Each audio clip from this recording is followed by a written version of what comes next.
అందరికీ నమస్కారం అండి. శైలజ వినిపించే కథల ఛానల్కు స్వాగతం.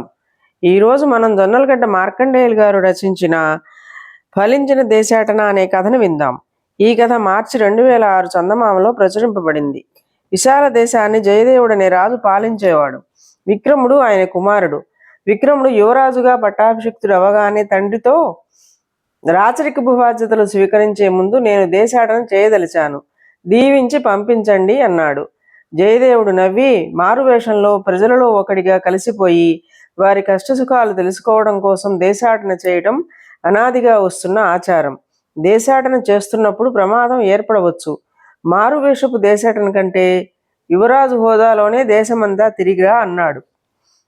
విక్రముడు యువరాజునని చెప్పుకోకుండా ప్రజల కష్టసుఖాలు తెలుసుకున్న అనుభవంతో భవిష్యత్తులో తండ్రిలాగే తాను కూడా మంచి రాజును అనిపించుకుంటానని, అందుకు తగిన సమయం ఇదేనని తండ్రిని ఒప్పించి దేశాటనకు బయలుదేరాడు. విక్రముడితో పాటు మంత్రి కొడుకు వివేకవర్మ కూడా బయలుదేరాడు. ఇద్దరూ సామాన్యుల్లా వేషాలు ధరించి గుర్రాల మీద చాలా దూరంగా ఉన్న అనేక జనావాసాల్లో 1 నెల రోజుల పాటు పర్యటించారు. వాళ్ళు ఎక్కడికి వెళ్ళినా వాళ్ళు అడగకుండానే వాళ్ళ అవసరాలు సమకూరుతున్నాయి. తన తండ్రి పాలన అద్భుతంగా ఉన్న కారణం వల్లనే ప్రజలు ప్రయాణికుల పట్ల ఇంత ఆదరాభిమానాలు చూపుతున్నారని యువరాజు విక్రముడు సంతోషించాడు. మరొక 1 నెల రోజులు గడిచాక విక్రముడు, వివేకవర్మ రాజధానికి తిరుగు ప్రయాణమై సాయంకాలానికి ఒక అడవి ప్రాంతానికి చేరుకున్నారు.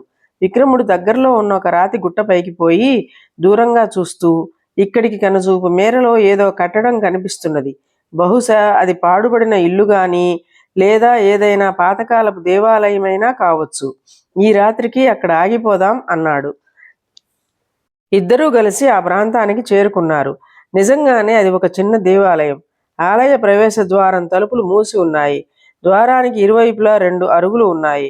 వాళ్ళు గుర్రాలను మేతకు వదిలేసి చెరొక అరుగు మీద కూర్చున్నంతలో ఒక ఒంటెద్దు బండి వచ్చి ఆలయం ముందు ఆగింది. అందులో నుంచి ఆలయ పూజారి పెద్ద పళ్ళెంతో దిగాడు.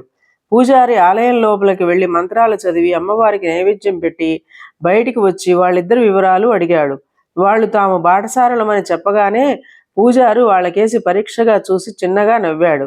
తర్వాత పూజారి వాళ్లతో, ఈ ఆలయంలోని అమ్మవారి పేరు చందన. ఈ చిట్టడివి ప్రాంతంలో చందన వృక్షాలు ఎక్కువ. రాజగురువుల వారివే సర్వహక్కులు. ఇక్కడ నుంచి నడిస్తే అరగంటలో మా గ్రామం చేరుకోవచ్చు. ఈ రాత్రికి మా ఇంట్లో ఉండండి. మా రాజగురువు గారి తమ్ముడు ఈ దేవాలయానికి ధర్మకర్త. నేను రాజగురువు పినతండ్రి కొడుకును. రాజనీతి శాస్త్రాన్ని చదువుకున్నాను. నాకు రాజాదరణ లభించే వరకు వేచి ఉండమని రాజగురువు ఈ పూజారి పదవి ఇచ్చాడు అన్నాడు. పూజారి కోరగా విక్రముడు, వివేకవర్మ అతని వెంట గర్భగుడిలోకి వెళ్లారు. రక్తచందనం కలపలో మలచబడ్డ చందనమాత అమ్మవారి విగ్రహం ప్రసన్నంగా ఉంది. యువరాజు మంత్రి కుమారుడు భక్తిగా నమస్కరించు కళ్ళు మూసుకున్నారు.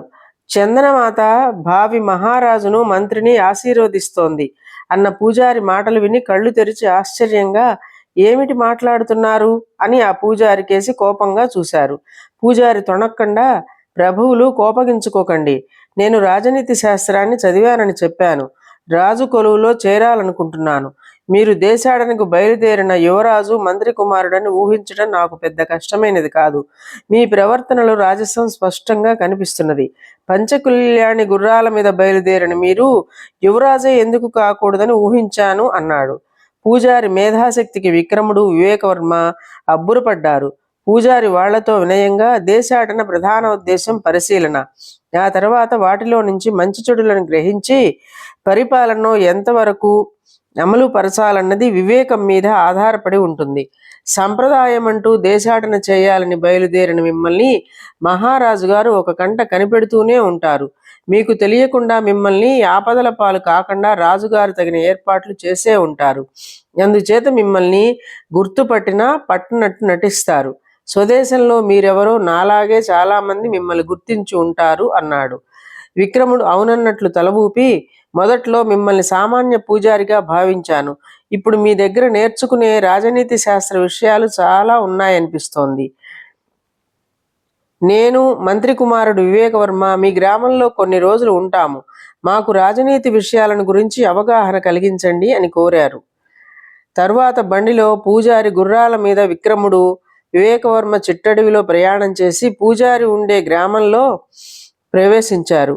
ఇంటి ముందు పంజరంలో ఉన్న చిలుకల జంట పూజారితో పాటు లోపలికి వస్తున్న యువరాజును మంత్రి కుమారుణ్ణి చూసి రండి రండి అని ఆహ్వానించింది.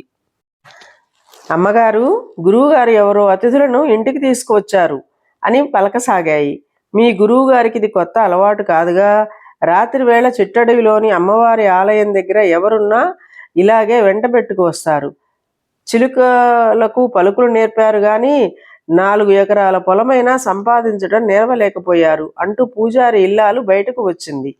ఆమె విక్రముడిని వివేకవర్మని చూసి కాస్తంత ఆశ్చర్యపోయి ఏదో అనబోయేంతలో విక్రముడు, చిలకల చేత కూడా మాట్లాడించగల గొప్ప గురువు ఈయన.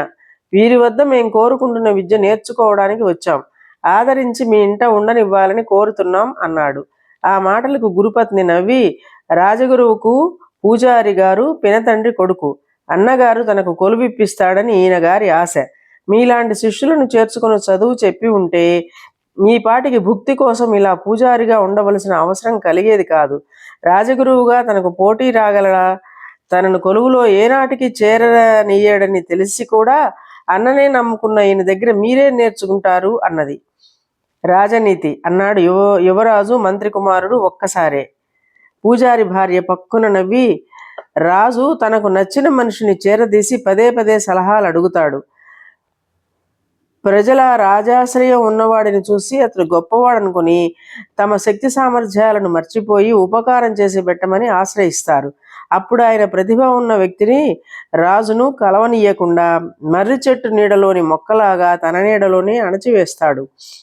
మర్రి చెట్టు నీడలోని ప్రతిభావంతులను గుర్తించగల మహారాజును తయారు చేయగలగాలని రాజనీతి చదువుకొని రాజు కొలువు కోసం పూజారిగా మారిన ఈ పూజారి గారు మీకు చెప్పే రాజనీతి ఏమిటో మరి అన్నది. భార్య ఇలా మాట్లాడుతుంటే పూజారి చిరునవ్వుతో మౌనంగా యువరాజు వివేకవర్మలకేసి చూస్తూ ఉండిపోయాడు. విక్రముడు, దేశాటన అని నాకు తెలియజేసిన మీకు నా కృతజ్ఞతలు. పూజారి గారి వంటి గురువుల సహాయంతో రాజనీతి నేర్చుకుంటాను. రానున్న నా పరిపాలనలో వారి సలహాలు తీసుకుంటాను అన్నాడు.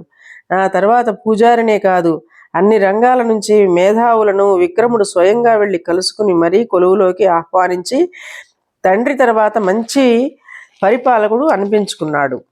ఇదండి కథ. ఈ కథ మీకు నచ్చినట్లయితే లైక్ చేయండి, షేర్ చేయండి, కామెంట్ చేయండి, సబ్స్క్రైబ్ చేసుకొని నన్ను ఎంకరేజ్ చేయండి. నమస్కారం అండి.